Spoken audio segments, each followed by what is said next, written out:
Hi, it's Mary Belk again, and I wanted to give you a little bit more from the book The 50th Law by 50 Cent and Robert Greene that I've been reading. And the information that I wanted to pass on today is that the book suggests that you need to know your environment very well. And they're suggesting that in the case of 50 Cent, he was a street hustler for quite a while. Well, for a little while. And he knew his environment extremely well. And he was a constant observer of his environment. So he studied it.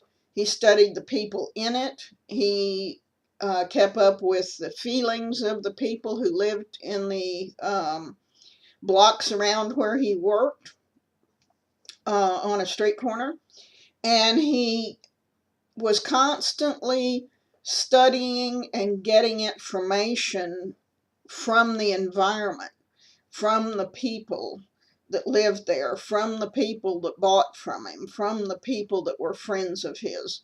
And he was constantly talking and feeling out his environment and picking up on the small details, things that maybe other people might not pay attention to. But he was so in tune to his environment, it made it much simpler for him to do his job of hustling. And it also allowed him to think beyond the world that he was in and what else he might want out of life, and to see how people who were in the same job he was, the hustling business, how some of those people had fared over time and what they had done to cause themselves to do well in the hustling business, or to try to step beyond their ability to handle it and get in trouble. One of his good friends was killed. Another person went and tried to get quick money fast, and he got into a group of people who were doing, I don't know how you say there's a difference in robbery, but they were doing small jobs, and then they robbed a bank. And then they quit robbing. They just did this during like 3 months of the summer.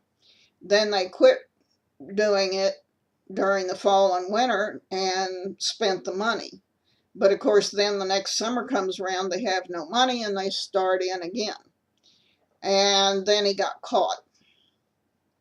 And so the quick money aspect didn't do him any good, and he couldn't keep doing the hustling because he was in jail.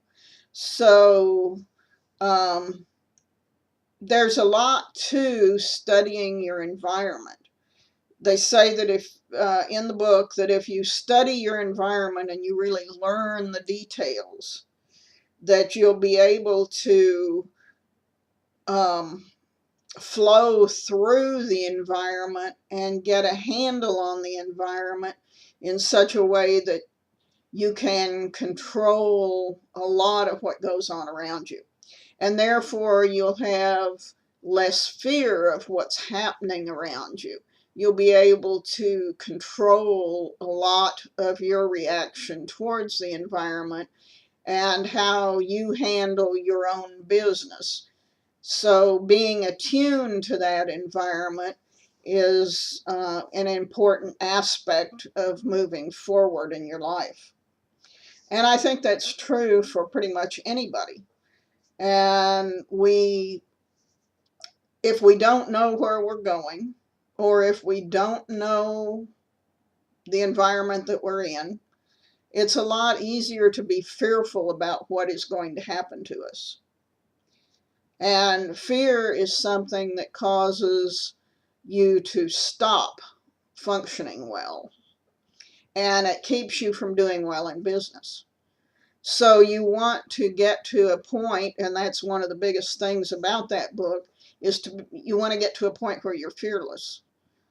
And in many different aspects of your life, you need to be fearless, and of your business. So you have to think about all the different angles that could create fear, and you have to confront those and learn to deal with them so that you don't have to deal with fear, so that you can deal beyond fear. And so that's the biggest part of the message of the book, is dealing beyond fear with your life and your environment and your business. So that's the tip for today. Thank you.